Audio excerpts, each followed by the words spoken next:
Last summer in August, I was kind of minding my own business at home. I got an emergency call from a neighbor, very, very upset.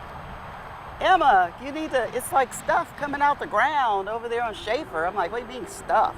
The stuff? A mysterious foam bubbling onto this Melvindale highway on the border of southwest Detroit by the Marathon oil refinery.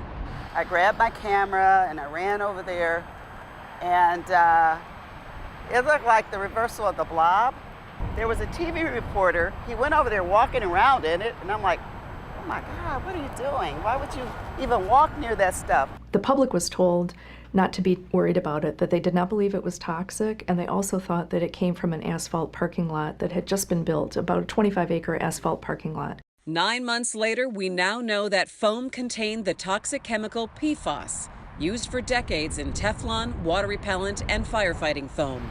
Here we are in May, and now MDEQ is saying it's PFAS. That's just very concerning. MLive reporter Paula Gardner discovered this news while working on a story involving the Great Lakes Water Authority, which operates the wastewater treatment plant. The foam appears to have come out of a sewer after some heavy rains. And I found mention of it recently on some Glee 1 Minutes and wanted to ask about it. And in the meantime, it ended up just appearing on the state's MPART page as a known PFAS site. MPART is the Michigan PFAS Action Response Team, a state program started 2 years ago by then-Governor Rick Snyder.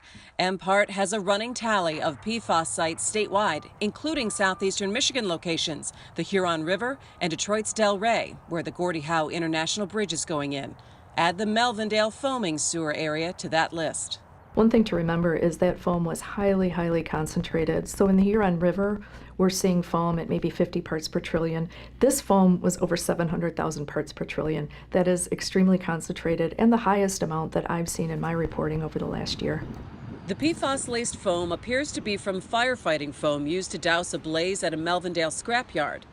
Meanwhile, a report by the Environmental Working Group has Michigan with the most PFAS sites in the nation, 192. A high number in part because our state is more aggressive in looking for problems.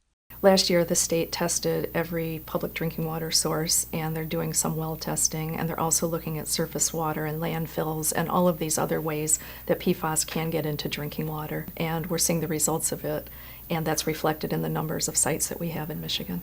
In this part of town, 48217, known for poor air quality and called the most toxic zip code in Michigan, Emma Lockridge wonders if there's more PFAS lurking in the ground, waiting to come out.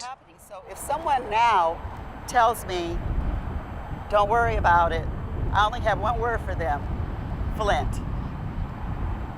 Okay, so that's what they told people in Flint when they were running around with their brown glasses of water. Don't worry about it.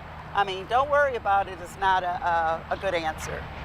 We need deep testing on this and to try to understand what's going on here.